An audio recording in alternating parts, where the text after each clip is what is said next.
YouTube. I need just a few more seconds because it does run on a slight delay. That looks good. Everybody's green. The meeting is yours now, Mr. Sargent. Let me know if you need anything. Okay. All right. Okay. So I guess we need to get this meeting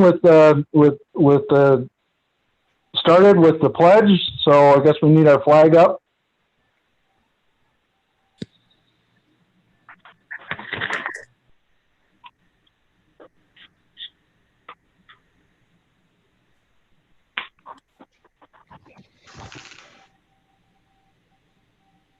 All right. So, I pledge allegiance to the flag, United States of America, United States States of America, and to the republic, which it stands, one nation, One nation, God. under God, under God, indivisible, with liberty and justice for all. All right.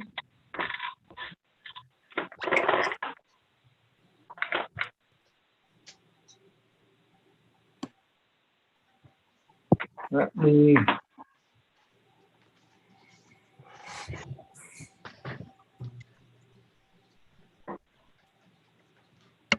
Okay, so Roll call. our next, yes, I'm trying to pull up the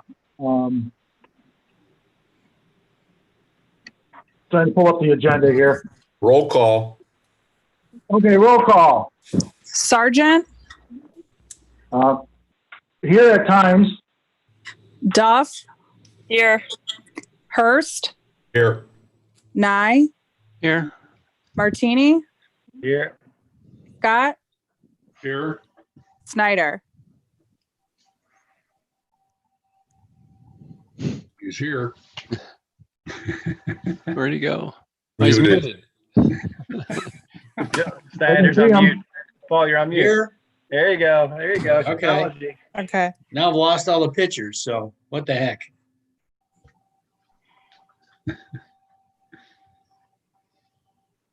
Okay, Michael. okay. So has everybody had a chance to look over the minutes? Yes. Yes. Okay, are there any adjustments or additions? No, I did not see anything myself. Looked all pretty straightforward. So we need a motion to accept the minutes as submitted. So moved. Okay, need a second? I'll second. Okay. All those in favor? Aye. Aye. All right. Where'd everybody go? We're all here watching you. Well, you're watching me, I'm not watching you for some reason, but, okay. So do we have any additions to the agenda as presented here?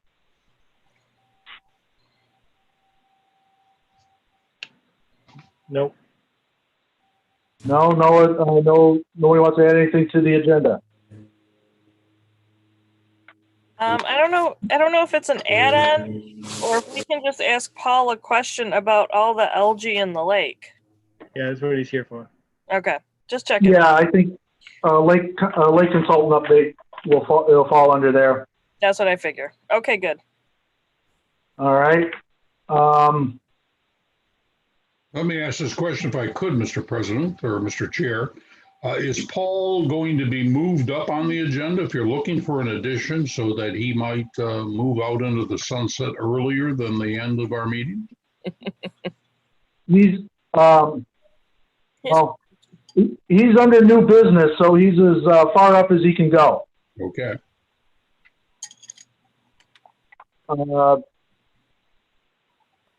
So there are no additions, so we need a motion to accept the agenda as presented.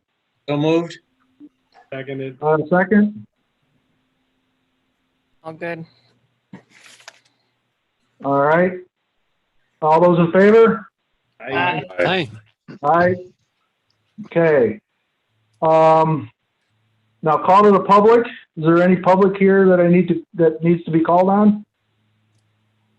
Mr. Chair, you have no public attending the meeting at this point. All right. So the call to the public goes unheeded. And so the administration report, the current lake level, I know that you asked for that, Mike, but I don't remember anybody getting back to us on that level, on the lake level. Did anybody get back to you on that? Not me personally. I thought it would come through you. I did not receive anything. For John, how's the leg look? I would say it's probably a little above normal, but not significantly. That's looking from my dock. I don't know what anybody else thinks. So, That looked normal to me when I left. yeah, All right, so we'll put it into the record as looking normal. there we go. We'll let future generations decide what that means. Okay. Back to my agenda here. Any complaints other than the algae? I think we're pretty aware of what's going on, that the algae is out there. But any noteworthy complaints other than algae? Ryan, anything from the No, I think social that's- media? I think that's been the biggest thing of anything, I would say. So I think we're What, there. did I remember seeing something on there about in Penny Lake about a dock? Yeah, it said that somebody damaged the Penny Lake public dock, but I didn't see any more information other than somebody complaining saying, "I can't believe this happened again." So I didn't see any pictures or anything or any information regarding what it was.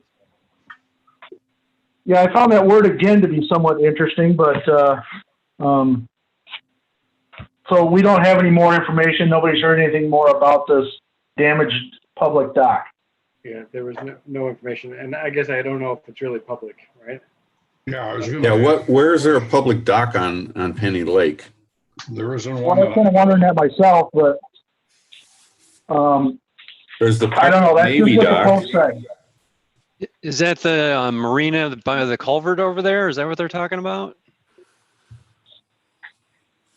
That could be, but that's public. And like I I'm said, I somewhat didn't see unclear on anything. what. I didn't see anything of actual other than the complaint itself. No information beyond that. So that's why I didn't bring it. Okay. Well, then we'll just skip over that. I really don't have much of a report or any general communications this month. So we can step over, we can move past that and get to our new business, which is Paul. So Paul, this is you. I think I'm unmuted. We're good. I'm going to try to share a screen, so hopefully this will work.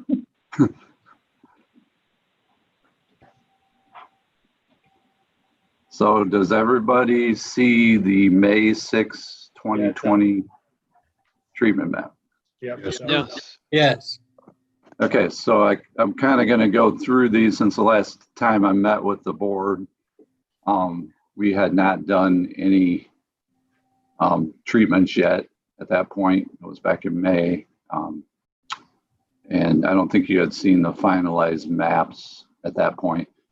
We did, one thing I wanted to point out because everybody's getting a lot of complaints about algae, was in the channel, this area here, they had a particular nasty variety of algae called hydrodictin, which is kind of like a net-like algae. Grows very dense and can be several inches thick. in spots, and difficult to control with standard copper sulfate. So we tried using copper sulfate hydrothol mix, and they did a total of a little over 4 acres of that. And I think it worked initially. When I came back a couple weeks later, it looked a lot better. But it sounds like some other algae have taken off since then in various locations on the lake. This is not something unique to Wolverine Lake. We've had several lakes that we work with have had algae issues that don't normally have that bad of algae. So I think part of it from talking to people is that the way that algae overwinter is through spores, and they live in the bottom sediments. The spores do over the winter. They're kind of inactive, but they are susceptible to hard winters, and you can get some reduction in those spores based on hard winters. Well, this year we did not have a hard winter. In fact, we didn't have that much ice cover on most lakes in southern Michigan this year. So I think that could be part of it. We saw that in the spring, saw more algae than normal in the spring, and it's persisted pretty much. And then with this onset of tropical weather that we're receiving is exacerbating the issue. The other issue is that the Eagle, who sets the permits, they have set intervals between treatments, and you're not allowed to treat algicide more than once every 14 days. So we're limited in how we can handle that. We've been basically treating every 3 weeks, but there's been typically at least 1 week during that 3-week period that had a lot of algae before they were able to come back and treat it again. So this is the treatment, but you can see that at that time we were mostly treating milfoil, and there was also a good crop of curly leaf pondweed this year, which typically is not that bad either. And again, probably because of the mild winter, it overwintered well and started early this spring growing. So we're seeing more of that than we normally did. I was happy the last time I did the survey, which was on June 18. I'm going to jump ahead to that one. Can you guys still see that? Yeah, we got it. Okay. Yes, thank you. So the June 18 survey basically was some touch-up spots. We saw some regrowth of milfoil in the channel. So we had them treat that. And then again, we had some algae issues and curly leaf pondweed. I think we had a complaint back here of this little pond. I call it the pond. It's connected to the channel, but it's kind of isolated. And that area was treated, so hopefully that looks better now. And then again, we had a lot of algae that we this time used a product called Sea Clear G, which is a granular product. It's chelated copper, generally lasts longer than copper sulfate, and it also has a polishing agent that basically binds phosphorus that's in the water column as it settles to the bottom. So it polishes the water as well as treating the algae. And so the idea is that you get longer control between the treatments. So we tried that out the last time, which I think was treated last week. You guys would probably know better than me if that worked or not at this point. Our next survey is scheduled tentatively for July 15, which is a couple weeks away. And then the other thing that we're seeing this year, and this is the most recent harvesting map, but you can see most of the shoreline is available to harvest. There's a fair amount of native pondweeds growing, and some of them are are beginning to flower right now, so they're kind of at the peak of their growth cycle, and so it's a good time to harvest them. After, typically, if you harvest them right near the peak of their growth, they don't have enough stored carbohydrates in the roots to regrow. So once you cut them down, they kind of senesce and drop back after that. Now, the problem is you got different types of pond weeds, that some of them are in different cycles, but the fact that you guys have your own harvester is beneficial because you're getting more, you have more time out there to remove the plants, and you're getting those cycles as different plants go through those cycles. So Do I we don't know know. if we synced? Do we know if we scheduled the harvester to run enough to cover all that area while we're in this time? Yeah, that's a good question. I guess that might be a question for Michael. I'm not sure. As far as the times we're out there, we're always able to find spots that can be harvested. So I don't think they're running out of things to do. You know, I see the harvester out there almost every morning, it seems, going west. So they're out there a lot more this year than they have been in the past, for sure. Yeah. Yeah, I guess I'm just wondering if there is a key time to harvest it, because these things are about to flower, and if you get them at that point in time, they don't come back. There's some reason to make sure we hit all these things within some 2-week window, that's communicated to the guy running the harvester. Yeah. Versus just saying, get to this at your leisure. Yeah, I think you guys should harvest as much as you can, within budget constraints, and there is, obviously, I've noticed this on several lakes. There's more boat traffic during the week than there have been in previous years, because a lot of people are working from home and they're taking a break for a couple hours and going out. And so that might make it harder for the harvester too, because you got more wave action going on especially with the larger wake boats and stuff out there. Yeah, we can get out there every day before 11 o'clock and not worry about that. Yeah, that's true. You guys have those hours. Yeah. So I think if he's doing it in the morning, that would be the ideal time to do it. So. Ryan, are you involved as the conduct and connector for Michael Smith on harvesting? Yeah, I'll have to be. I don't know. I don't see when this thing gets posted. I don't know the extra information that says, we should get to this ASAP, right?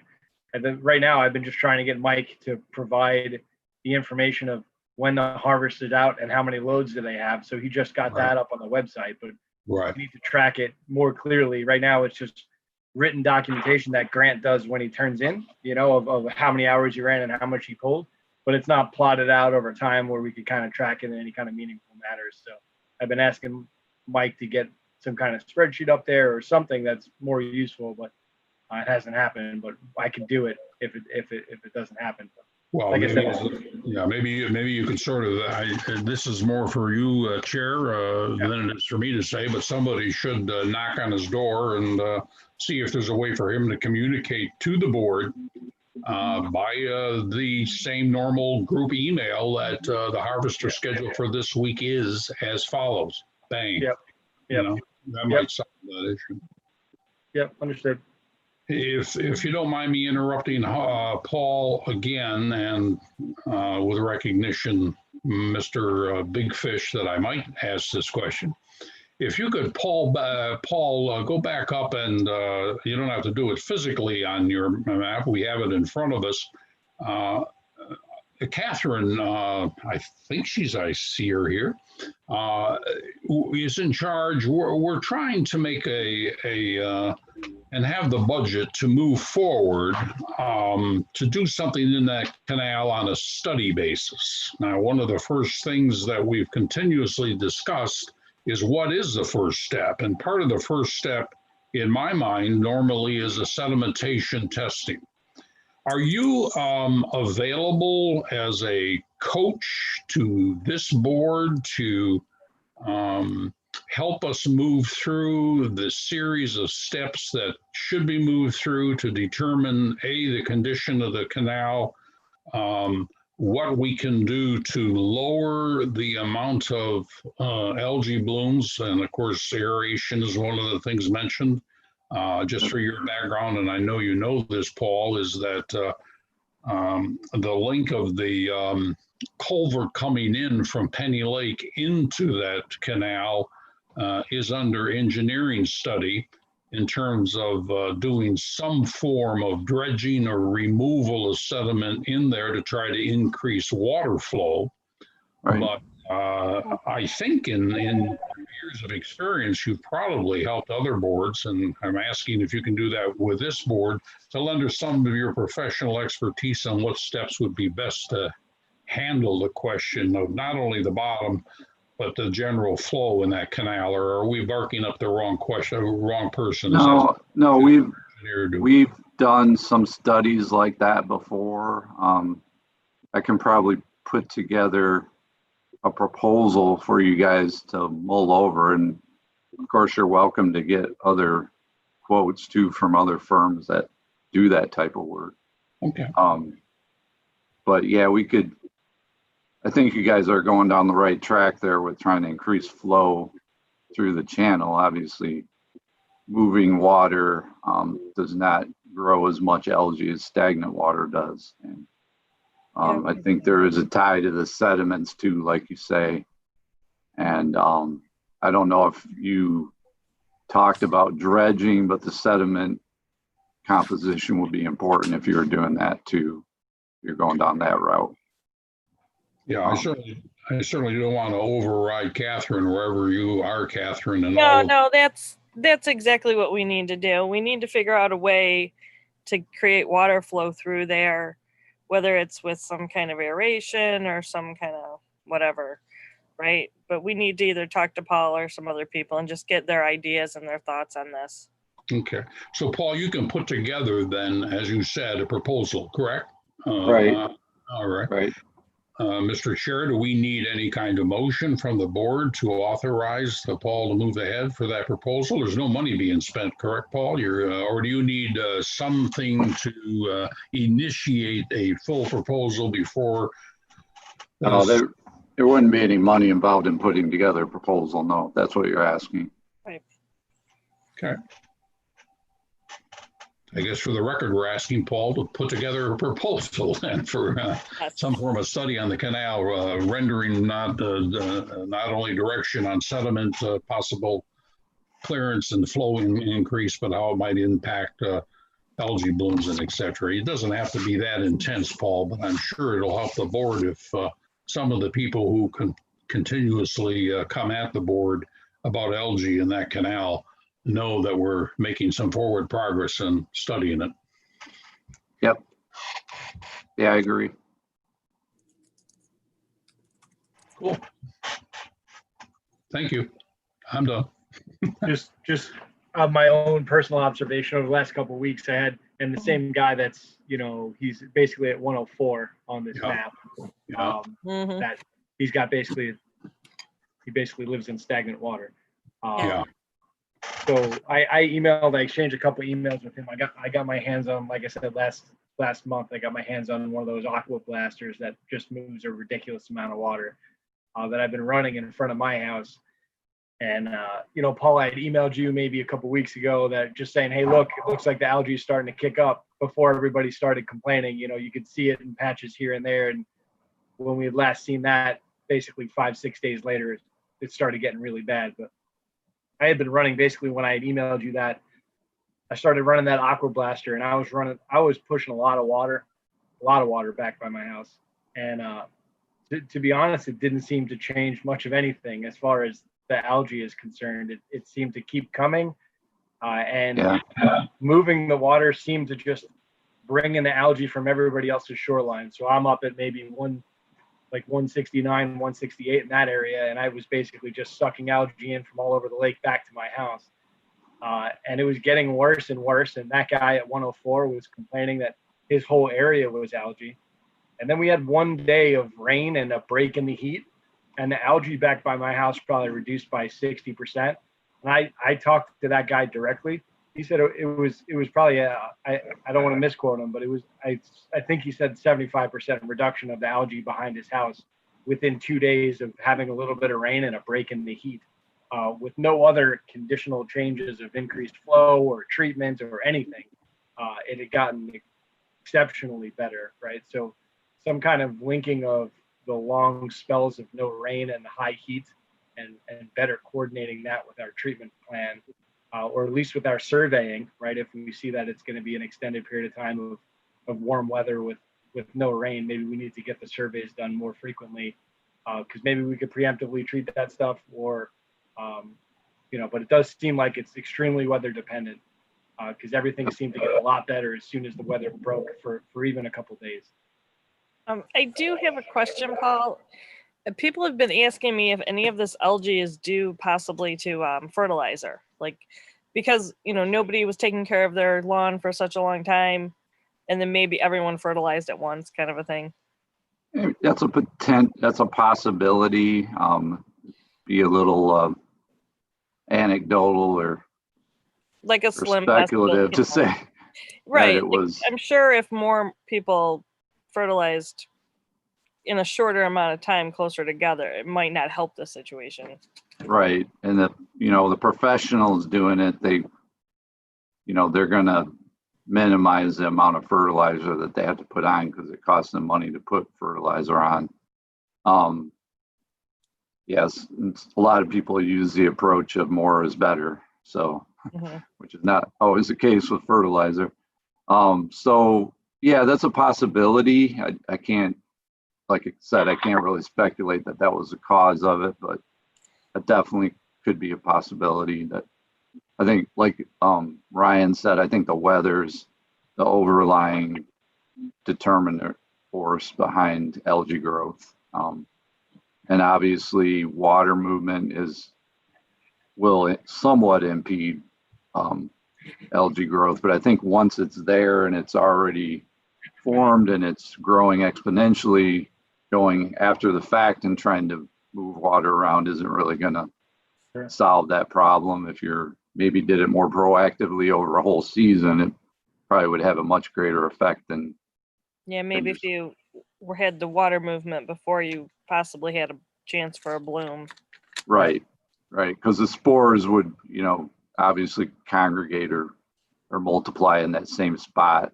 So. Right.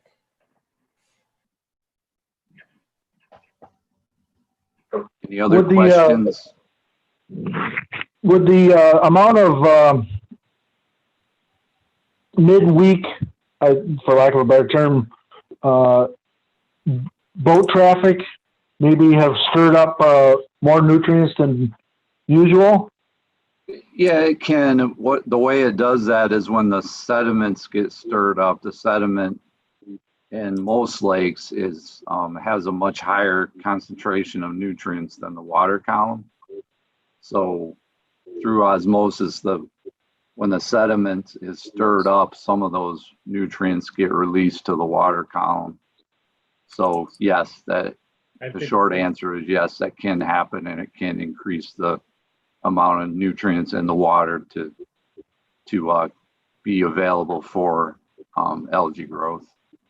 I think most of the areas, maybe it's incorrect to say, but it seems like most of the areas with a lot of the bad algae growth are in areas where there's little boat traffic.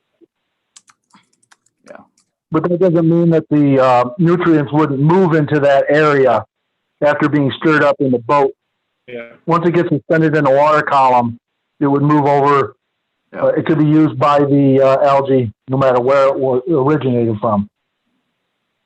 Right. And there's typical areas that it settles out, and some of those areas are in canals and coves and things like that. Now let's also not neglect the fact that our aerators aren't running this year. Right. That's what kind of effect would that have? Could that be part of this problem too? It possibly in Penny Arm. I don't think it would have any effect on the rest of the lake, but have you been having big algae blooms on Penny Arm as well, or is that just kind of lake wide? I haven't heard anything about Penny Arm having algae problems. Does anybody else? No. Yeah, not like real big ones, but we saw some small patches just in a lot of different locations around the lake. You know, surprisingly, you expect to see it in the canals or coves, but I did see some last weekend just kind of randomly. Yeah, and you know, most algae start on the bottom, particularly the filamentous type that you see in a lot of lakes that have zebra mussels. And that once they get buoyant and they start moving or come up to the surface, they're basically, you know, at the whim of whatever the wind or the water currents and the wind takes them. So you can get algae anywhere at that point once they come to the surface. The other thing that I've seen this year too was the cottonwood seeds came on later this year than normal. Typically they're done by the end of May, and this year they didn't really even start till the end of May. And I think that's another coagulant that kind of attracts algae and it holds it together, and it makes it look worse than it actually is, because a lot of the biomass that's in these masses of algae is the cottonwood seeds. I've noticed that on a lot of lakes too. So it seems, I guess there's good conversation as far as it was a mild winter, it could have caused the algae to come up, the weather's been warm, there hasn't been a lot of rain, but there's a lot of things, symptoms potentially that could lead to this. Yep. What do we do different so we don't get Yeah, there's spams continuously about bad conditions? I mean, should we be changing our survey schedule to 14 days instead of 21? Should we, what should we be doing differently, at least so that we don't, 2 weeks from now, hopefully we don't get into the same situation again, and we can. Yeah, I think you might want to, even besides doing surveys more often, you could also kind of have spotters out there, you know, the people that live out there. And if you see it starting to form in spots, just let me know, and I can get a work order over to Aquaweed, and they can get out there usually within a couple days. Especially if it's just algicide, there's really no swimming restrictions or anything like that. But sometimes if you're more proactive in getting it, like I think you noticed that in that one spot too, where you could see it starting to form and come on. If you hit it before it reaches that peak biomass, you're going to have better results. That's an idea. Another thing is using the chelated copper, which typically lasts longer than copper sulfate. We've done that on several lakes that have chronic algae, and it seemed to help them. The caveat to that is more expensive. You're looking at 2-3x times what a copper sulfate treatment costs. So Yeah, maybe that's what we need to do in the areas that are notoriously bad. yeah, I think, yep, the chronically bad areas, I think we could start a program there where we're doing more of that chelated copper on a schedule. That might be the ticket for those areas. It's hard to get it all. I mean, I think that's almost impossible. Sure. But yeah, I think getting it before it gets bad is the ticket. Is there a cost estimate you might provide the board while you're doing the other provision of that study? That it sounds Yep. like we would be out of budget if we do that. Is that correct? Last year we had leftover budget, didn't we? Yeah, the other handout I had was where we're sitting as far as the budget at this point. Let's see if I can find that.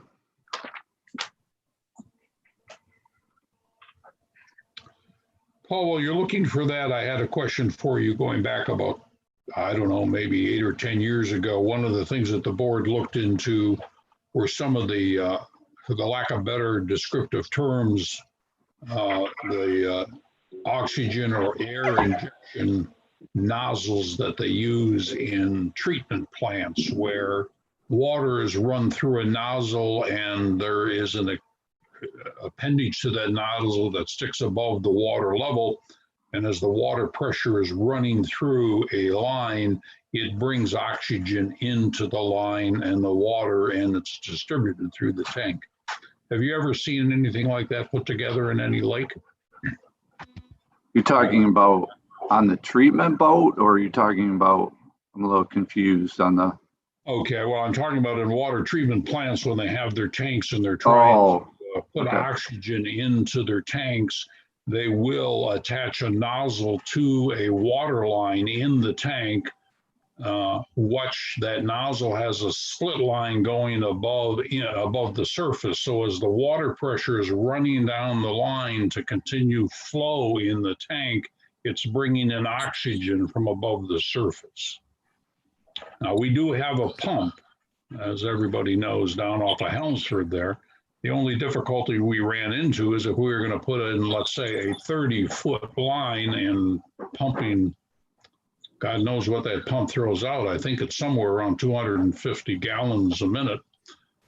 We get a lot of water flow going down there, and that way, if we took that pump and that line and pushed it down the canal, there was some consideration whether that would increase the turbulence and the flow of water back in the canals. I was just wondering if you've seen anybody try anything of a similar nature on these areas.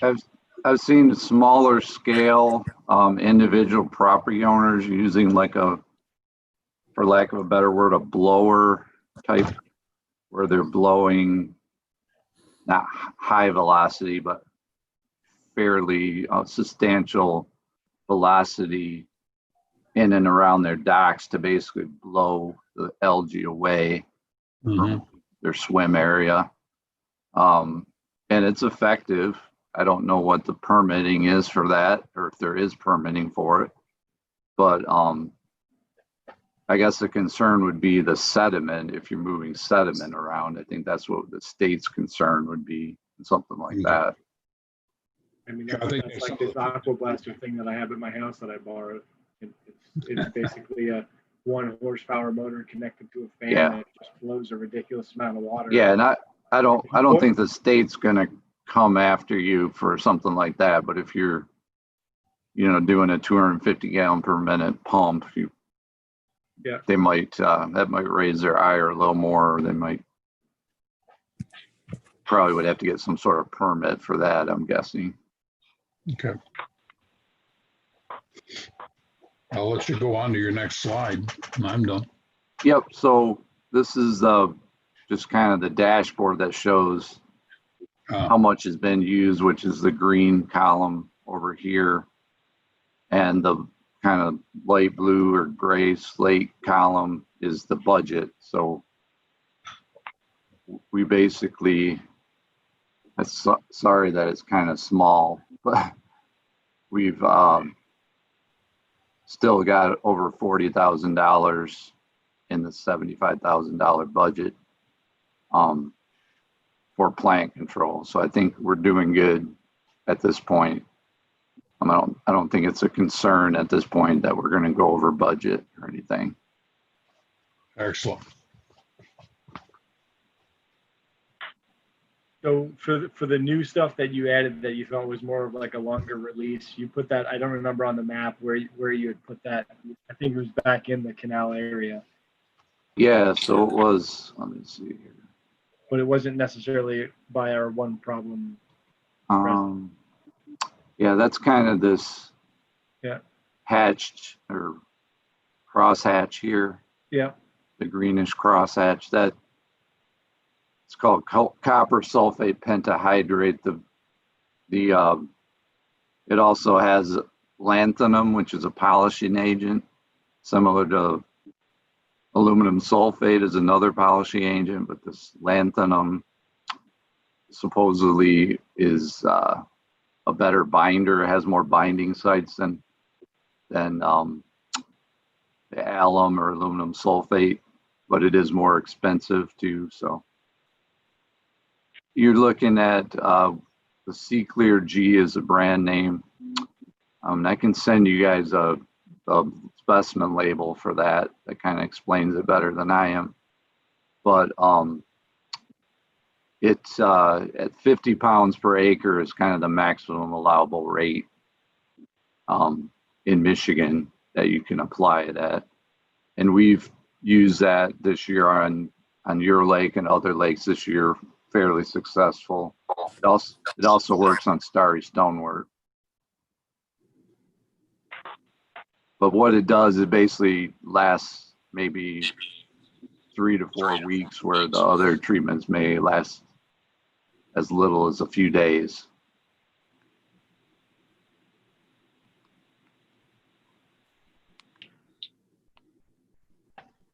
Does that answer your question, Ryan? Or? Yeah. Okay. Yeah. I guess out of that, how often do you apply chemicals which have not previously been applied on our lake? Is that a common thing where you might add new things that we haven't seen before? How often? I didn't catch the end of that. Like using a new chemical that we might not have seen before previously on this lake. Is that a common occurrence or rarity? No, it's not really a new chemical. The copper sulfate pentahydrate is similar to copper sulfate. It's just chelated. It's just the way it's formulated. It's the same active ingredient. Okay. It just is more of a slow release type, kind of comes off a pellet.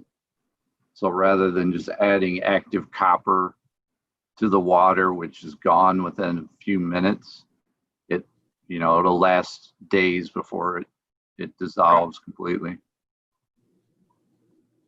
Is that Yep. what you're getting at? Yeah. Yep.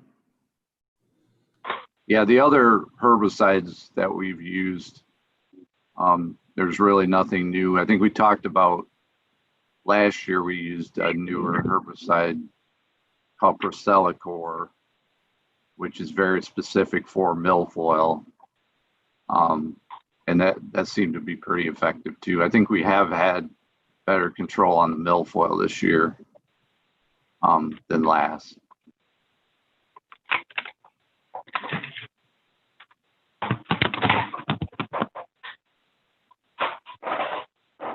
Is there any other questions on the plant control at this point? Or? Those are great. I don't have any. Thank you, Paul. Appreciate it. All right, thank you. So, I mean, to the rest of the board, do we just keep on doing what we're doing, or what do we do differently?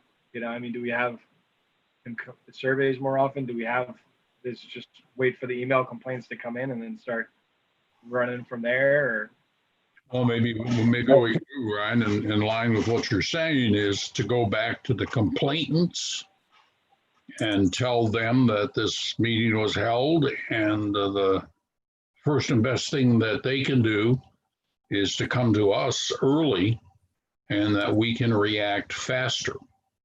Yeah. I mean, we know who they are, right?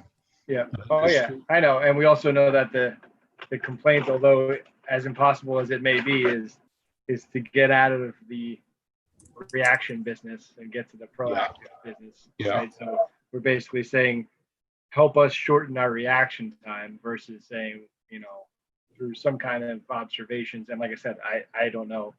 My guess is it's impossible to predict. Predicting the weather is hard enough. Forget about predicting the plant growth in a lake. That's right. Is there some, I'm personally think being reactionary is fine, and having them tell us when it's bad, and then making sure we have a quick turnaround. And if it's things like algicide that don't have restrictions, we do that thing quickly. I'm completely cool with that.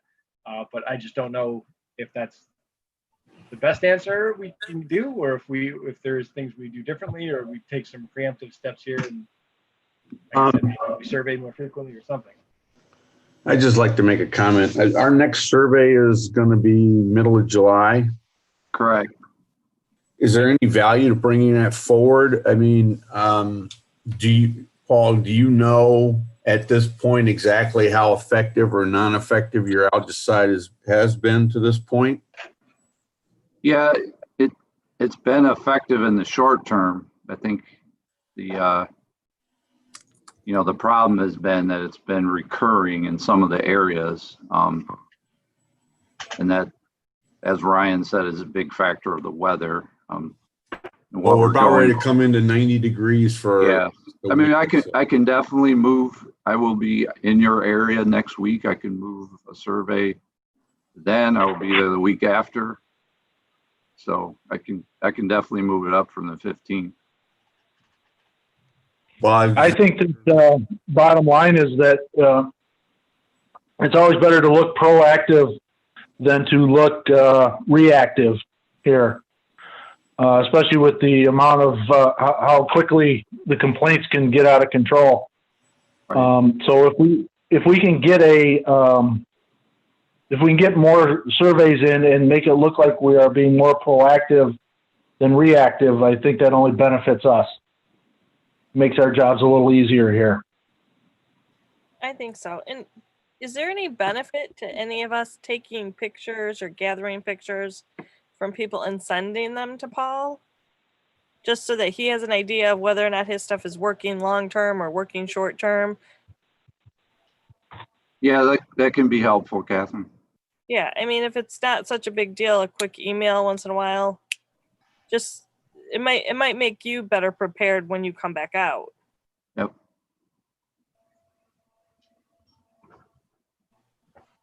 Who are you suggesting do that, Catherine? Well, I mean, I can do that as Anybody who sees it, right?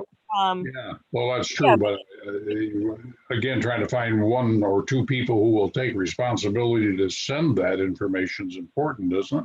Don't you think?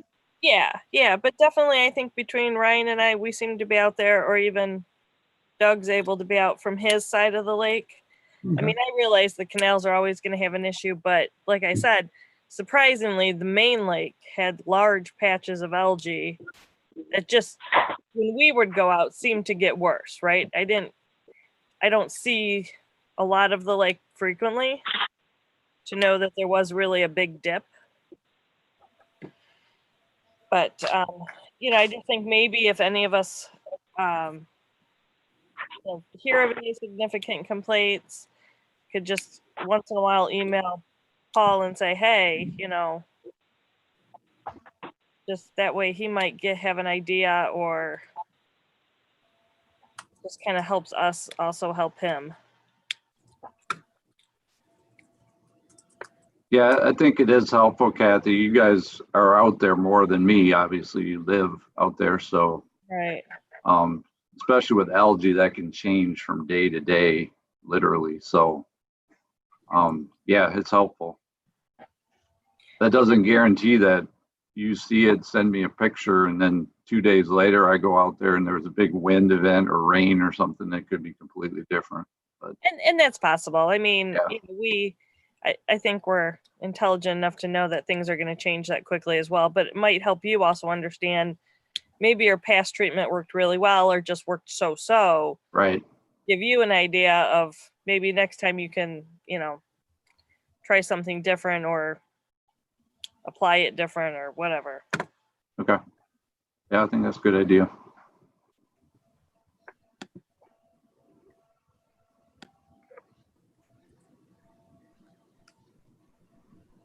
Does anybody, Paul, was there more that you wanted to talk about with the budget? No, I think I just wanted to update you guys on where we were. I think we're, compared to last year, we're similar at this point in the year. So last year we ended up having a surplus. So I think we're doing okay. We've had more algae this year, obviously, so there might be a little more depending on how things go. But I think overall we're in good shape. Okay. So we can, if we had a surplus last year, we could probably budget it. We could probably afford more frequent surveys then. Yep. Okay. So do we need to do anything here with as far as the board, or just have this as a directive towards you, Paul, as we'd like to see you out here every 14 days. Yeah, Paul, can you scroll up just 2 clicks on this chart? Okay, that's good. Thank you.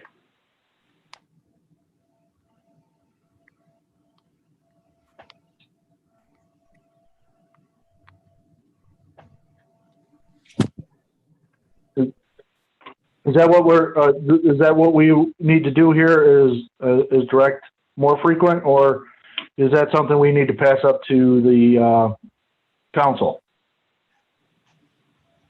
If the budget sits in a positive position, I don't see any reason why you have to go to council. Okay. I didn't think so, but I just wanted to be sure. Yeah. Well, I mean, you're not asking, I wouldn't think for a huge impact on the budget if you put on the scale two more. I don't know where I went, but I just left. Are you still with me? Yeah, you're here. Yeah, mine did that earlier. I don't know what happened. Okay, well, I was just going to say, if we're really only adding two more additional surveys, Paul, I don't see where that's going to have a high impact on the budget, enough of an impact that we need to go to council for any other reason than they'll see it in these minutes. So there we go. Yeah. So Is it a clear recommendation I'm hearing to increase at Paul's discretion surveying of the lake to more of a bi-monthly schedule every 2 weeks at a minimum? Is that what I hear? Yeah, I think so. I was just going to ask the same thing there. Is the board at all in agreement that we should increase the number of surveys I am. this year? Yeah, Okay. I think it'd be a good idea. That would be Yeah, a sure. good idea for this year. Basically, what I have written down, right, is that we potentially move surveys from what we're doing 21 days to 14 days. And 14 days is also the regulated minimum amount of time between algicide applications anyway. So much more than 14 days doesn't really matter, right? We could potentially look at the bad areas, right? The notoriously bad areas moving to this copper sulfate pentahydrate, right? Which is, although it being more costly, it might be the better thing we'll see to use in the problem areas, right? And then trying to get, Paul to put together some kind of proposal regarding, what would be required to increase water quality back in the canal and potentially increasing water flow, and what steps are required for us to do that. And I think those three items are what I wrote down that we'd be doing at this point. So is that a combined motion that I hear on the table, Brian? If a motion is required and we're not asking for money, that's just what I think we're saying. Well, yeah, I understand. So, I mean, if we adopt it as a motion and vote on it, Sure. I think that makes it more official. I don't know what the board Sure. thinks. That's fine. Should I do it as a motion? Should I say, okay, I propose a motion for the following three things: increasing our surveys to 14 days minimum, looking into using the slower release version of copper sulfate in the problem areas, which we had already test driven here in the Canals, the copper sulfate pentahydrate, and also request Progressive AE to provide a proposal to increase water quality in the canal area, including options to increase water flow, and an outline of the steps required to execute that plan. Support. I'll also really second that, yeah. Well, with a friendly notation maybe that the board has not seen or doesn't feel it'll have any dramatic impact on the budget as it's. Yep. Okay. All we need now is So did we get a second on that? Yeah. Yep. Okay, then all those in favor? Aye. Aye. Aye. Great. Okay, so Thanks, Ryan. so is that possible to, I suppose now that we made the motion and passed it and everything, is that okay with you, Paul? Can you, or are you already booked? No, I lost two big projects to dam failures this year. Oh, So I do have more Oh, no. opening time slots than normal. But yeah, I think we may have to increase our fee a little bit for our normal contract if we do more surveys. That would be the only caveat I would say. And it shouldn't be like, I think, John, what you suggested is probably maybe a couple more surveys than what we had planned. So I think it roughly costs about $500 per survey. So we may have to increase our overall fee by $1,000. So, but I can send you a proposal for that too, if you want to act on those at the same time as you act on the evaluation proposal or the canal evaluation proposal. Yeah, I think we'd like to see that. Okay. Good. So Meeting, Paul, you think? say that again, John? I'm sorry to talk without raising my hand. I just asked Paul if both items, the proposal and the change in fees, would be something that would be available by the next meeting. That's all. Yeah, I can definitely have it by the next meeting. Yep. Or earlier if possible for review before the next meeting. That'd be great. Cool. Okay, well, so we'll look forward to it then. All right. Good. You get to go I back. am going to leave unless you need me for something else. No, I think we're, I think that's all we needed you for. Okay. Thanks, Paul. Take care, Great. everybody. Have a Thank happy you, Paul. Yep.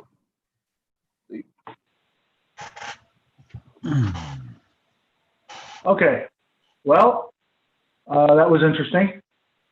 Okay, so now we're on to 10, the continuing or future business items.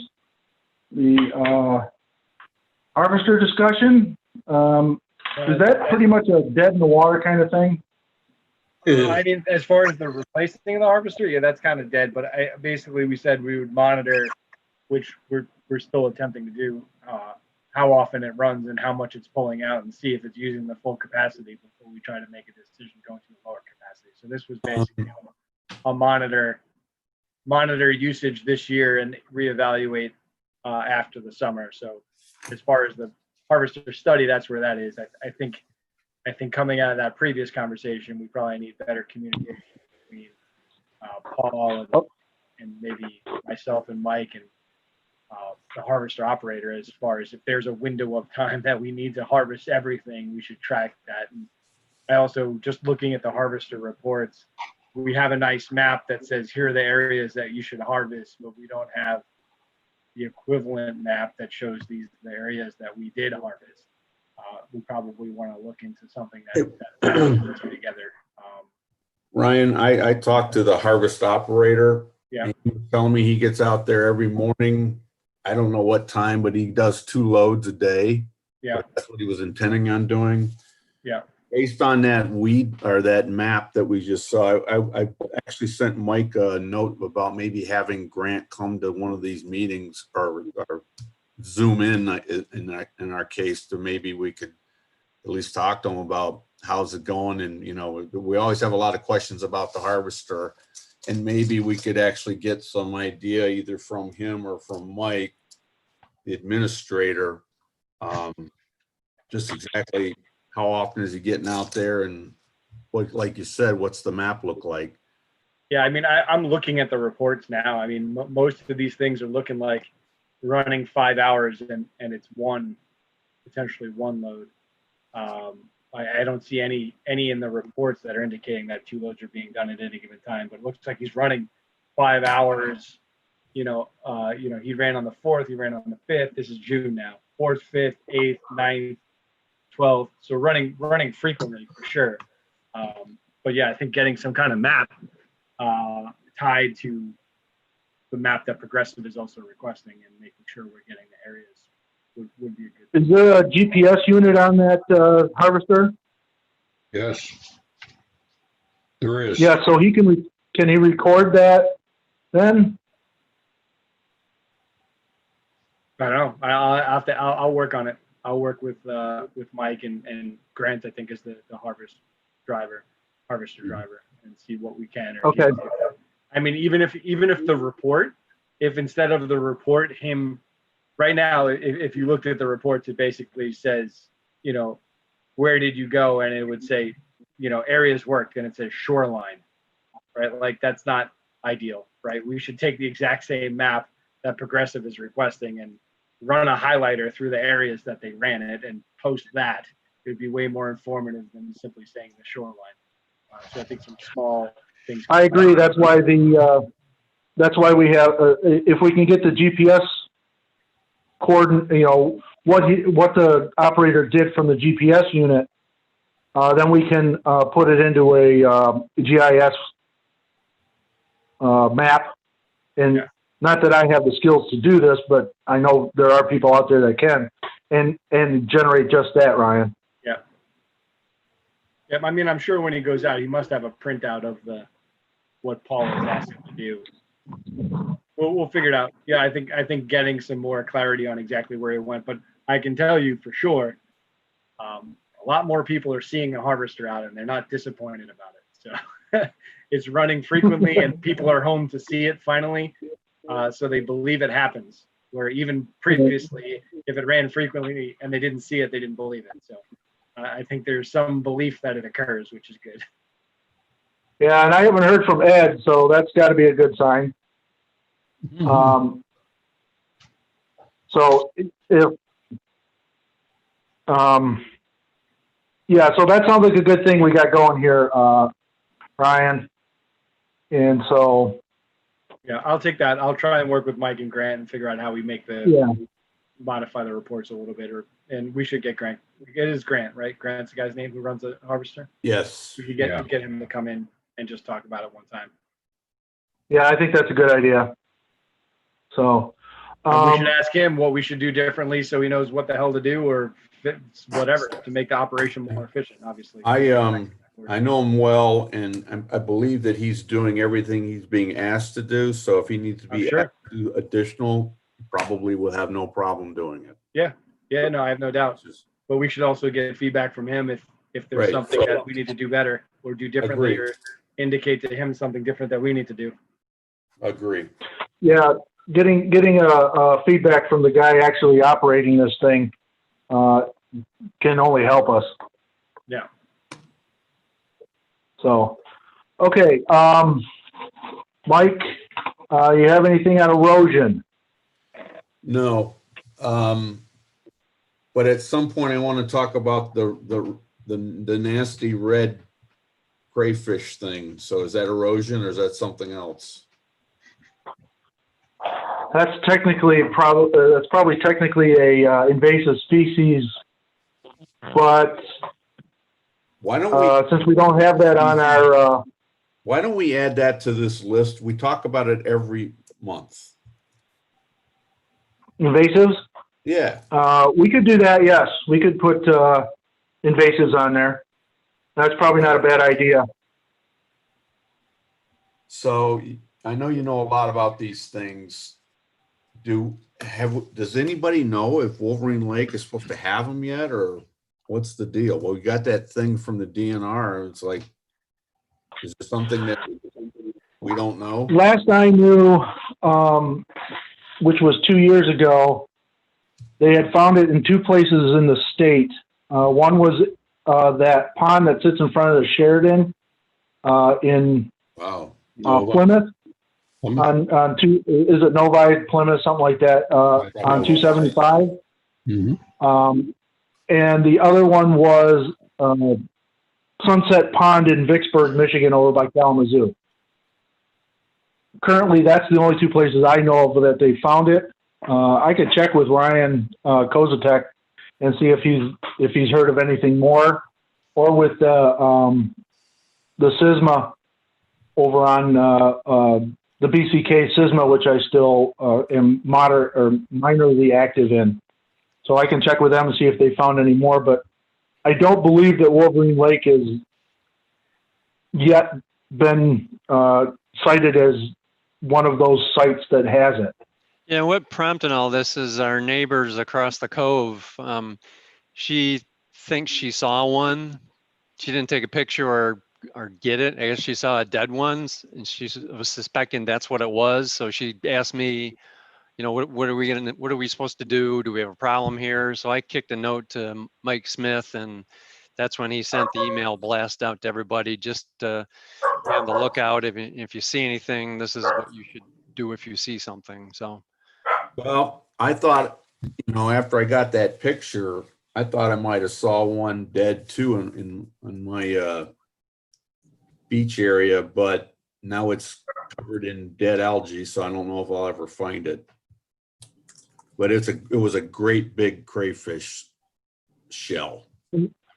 What, Yeah, if we have it, what do we do? What's the action that happens if you confirm that you have it?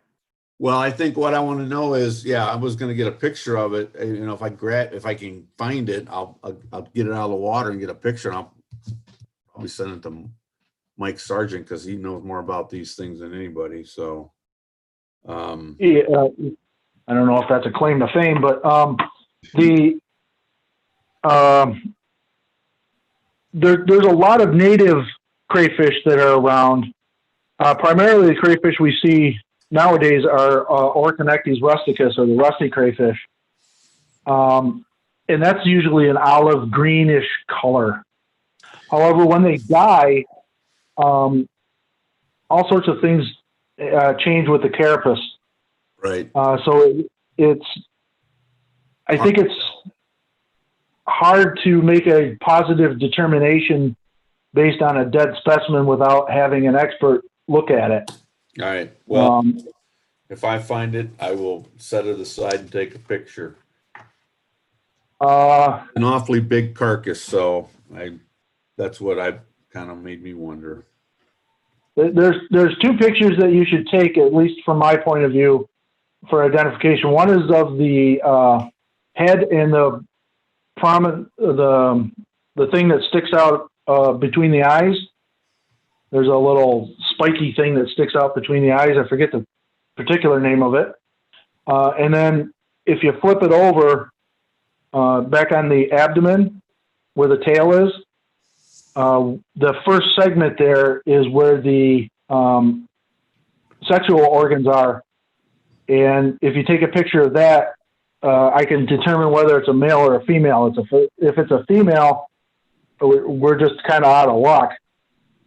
If it's a male, then we can take it further to a species. Okay. So those are the two areas. If you find a live or a dead one, it doesn't matter. Those are the two areas that need to be a picture needs to be taken. All right. And if you can get the claw in there, we've noticed over the years that that Orconectes rusticus, the rusty crayfish, has a darker band across the big pinchers, across the distal portion of the pinchers. But that's not necessarily distinguishing. So it could be one of those invasives. It could be a red, it could be a rusty, or it just could be a native. But to answer your question, Ryan, of what happens if we get them, I'm not sure what we can do about them other than to let our engineer know that we have them, so he can monitor for it along our berm and dam area. Okay. Because they're such active burrowers. That'll be, and that's the only thing that I know we can do about it. So, Okay. All right. We did talk a little bit actually probably talked considerably about the canals and the muck.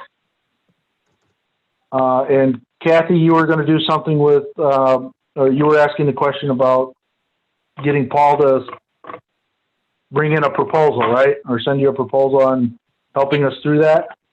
I think, I really think just even getting some water flow through there will make a big difference. So I think Yeah, water flow will never injure anything, as far as I know. Okay, so we've kind of got that covered. Lake enforcement issues. Wasn't there something about the light on the buoy is burned out or something? No, well, No, it was never turned on. they're on now because not all on. At our Are they- last meeting, when you guys said they were out, he had not gotten around turning them all on yet. So are they all supposed to, do all of our buoys light now? I know this is supposed to be my area of expertise. I tried to get a contact with the administrator. He did not respond. So I don't know if we have all lit buoys or some lit buoys, but I know the one that was in front of my house last year lit, and the one in front of my house toward the front of my house does not light Still? still. Okay. I can ask him.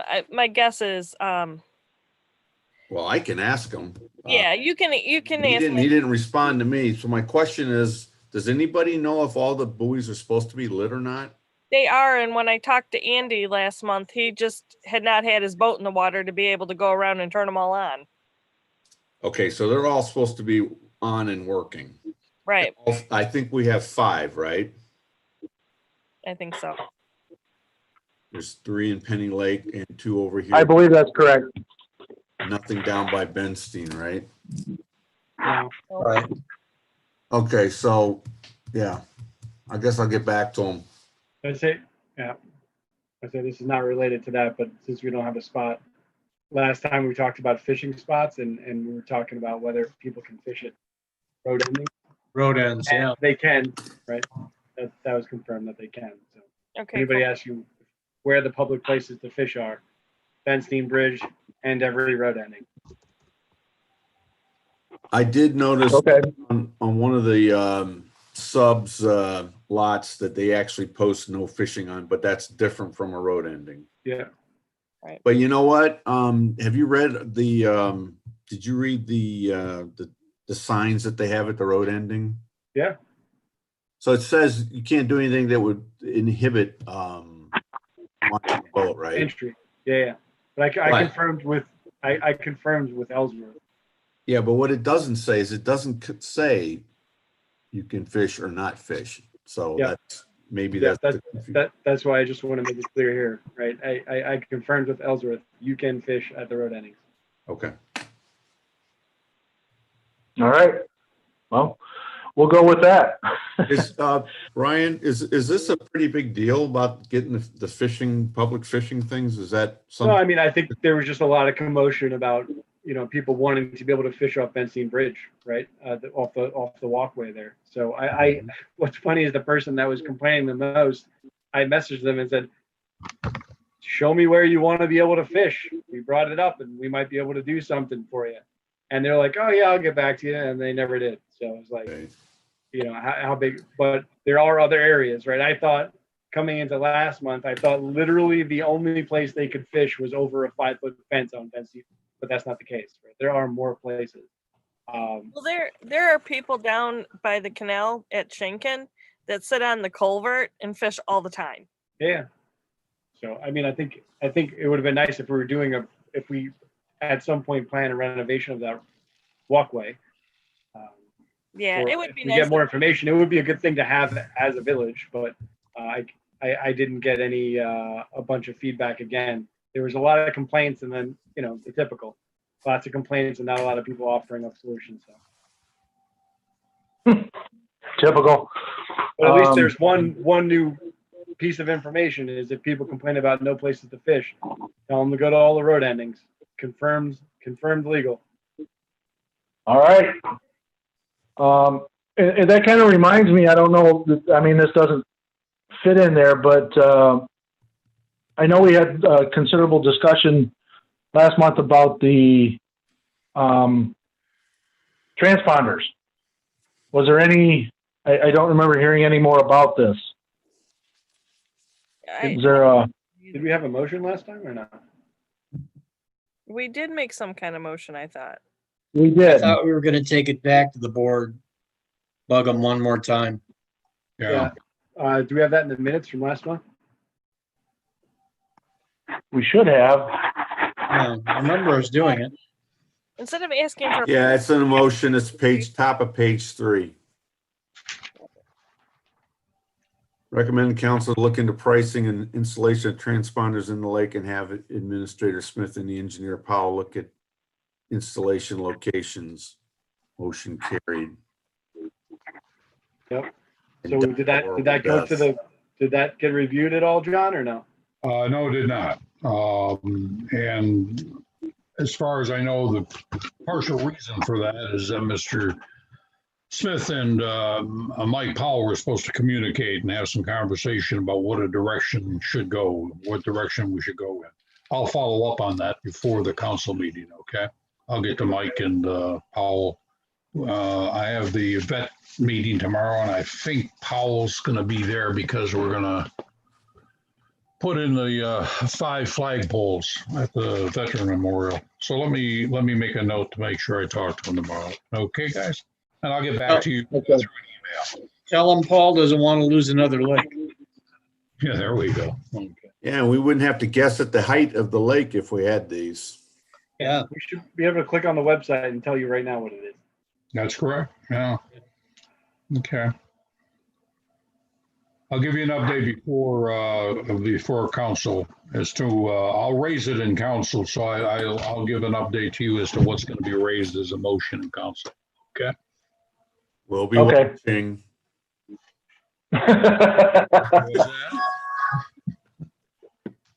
Okay, topics for future business. 3 and 5 year plan. Do we have any more to add to that at this moment? No, I don't. Okay. I don't either. I say we keep that on there, however, and we can get to it on a maybe twice a year, every 6 months kind of thing. But at least once a year, we should talk about this. Oh, yeah. Boat count. What's the boat count look like? Who's our boat guy? No, I can do a count this weekend.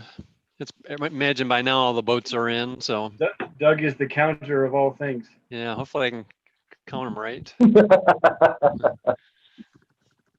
And bird count. I know there was an email that went around about birds.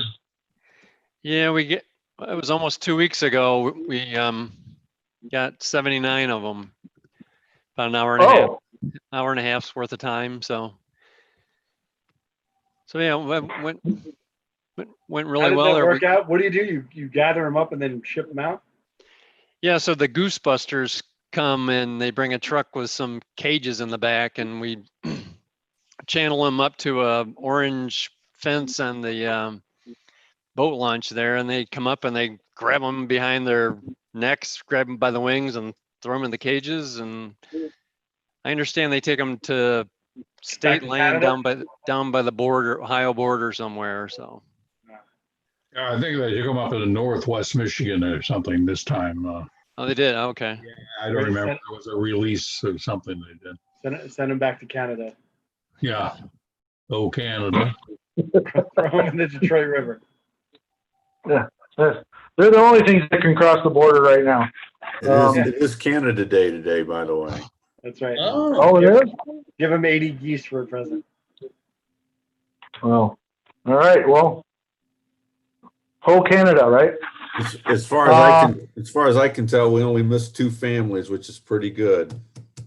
We have one of them down there at our house, as a matter of fact. Yeah. Oh. That's okay. The dog loves to chase him. All right. So I know that there was some discussion during the month about aeration. I'm not exactly sure what the timing was, whether that was last week, this week, the week before. It's all kind of a blur to me right at the moment. How in depth do we want to get into aeration, or do we want to schedule something that's a focused meeting on aeration and make a decision on what we're going to do with the as far as pursuing the permit? I think a focus meeting makes a lot of sense on this topic. Yeah, this is kind of my ball drop here, right? I think I signed up to be the person for it. And I told myself I'd set up something with John and get a full download on the history and the material and educate myself more, and I haven't done it, so this is kind of on me. Why don't we connect and we'll set up a calendar date to throw that at each other. How's that? Yeah, Right. I think that's what we need to do. Yeah. between Well, now when you and leave hot Manhattan, come out, or Brooklyn, or wherever you are, the Bronx, Yeah. come out back. yeah, you could sit at a table and just exchange the information and make sure I got it all indexed right and I know what the hell's going on. And then More than happy to do until that. I get educated on the history, I'm not going to be contributing much to the conversation. Okay, so do we want to kind of wait for a while for you guys to, for Ryan to get up to speed before we start thinking about when to do a topical meeting? Yeah, and I think it would be worth if we just told Progressive to kind of kick the can on the canals. I think trying to get some information from them as well might be worthwhile. As far as what? I mean, we just asked Progressive to look into potentially increasing water flow in the canal, right? And giving us some kind of solution for top water and below. So if they come back and Okay, talk so- about aeration, it could be something to add to the conversation. Okay. So we won't schedule a focused meeting on aeration until you feel up to speed there, Ryan. Okay. And then, but we should probably get that sooner rather than later on this one. Because of the testing that needs to go on. So, although I'm not opposed to making some guy go out there in December and drill a hole in the ice, but we at least want to be human about it. So we'll move on from that with the and wait for people to get up to speed on that. So that leaves us with the liaison report. So, Paul, did you have a planning commission? No, but we got yelled at. I don't know if that counts. So, Yeah, I noticed you did get yelled at about. I can't remember what the issue was, but they were not happy with the decision that you made. A lot of land with two garages on it. yeah, a variance was allowed apparently. I don't know when, but I know we need to get on top of it and stay on top of it. Get this straight. Not sure what we'll do, but Yep. All right. Well, then that has been our planning commission planning discussion. Yeah. And There you so, all right. So that leaves you, John. What do you got from Village? Oh, yeah, well, let me get the agendas up because the mind isn't working quite that clearly. We did have on the 27th of May, the final budget discussions and in fact, made all of the decisions necessary to move the 2021 budget forward in terms of final approval at this upcoming council session. So it was a rather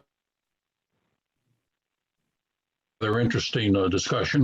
We on the board, or the board itself, maintained last year's budget in total, including the additional $25,000. So that's what happened in the work session. If you want me to go back to the council session, let me get that agenda up. I'm afraid it's been a good time in real estate and my mind isn't really all perky right now. Give me a quick second. I've got it here. I'm right there with you, John. Almost not real estate. How's the real estate? Is that what you said? No, I said I'm right there with you, except for it's not real estate. Yeah. Isn't that interesting? I can't pull it up. Well, it was to be quite honest with you, I can't remember a whole lot of what was discussed at the last council meeting. It was in fact some budget related actually. We did hire a new officer.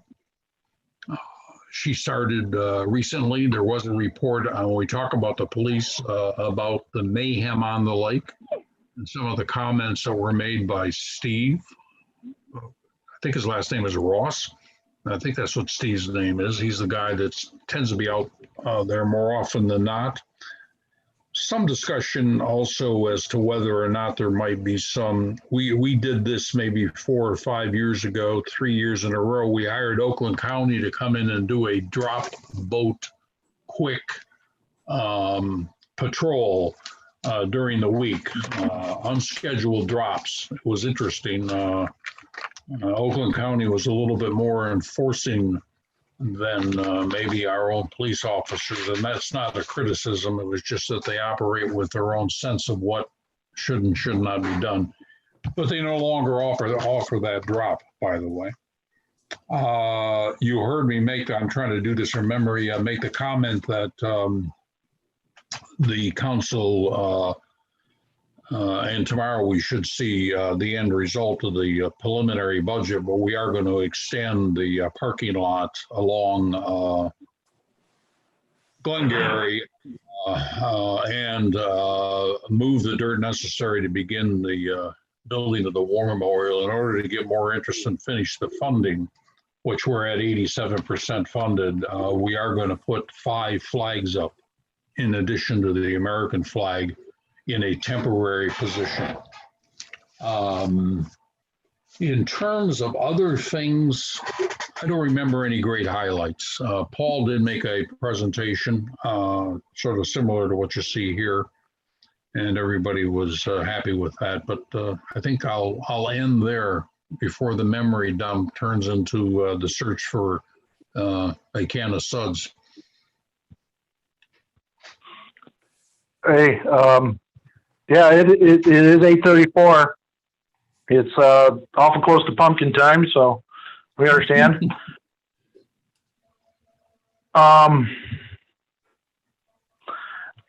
So I think the only thing left here is any additional comments from board members.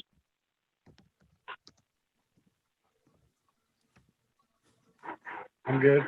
No, no thanks. No, nothing around here either. I think we're good. Okay, then we need a motion to adjourn. I move we adjourn. We need a second. A second. Okay, all those in favor? Aye. Hey. Aye. All right, so we will reconvene on August 5th. Perfect. Should we all survive long enough? So, all right. We'll talk to everybody soon. All right. Thank All you. right. Thank you, everyone. I have to hang on here for just a few seconds and let YouTube wind down. Feel free to log off. Okay. Thanks, Ken. Okay, thanks. Thanks, Ken. Thank Yeah, you. thanks, Ken.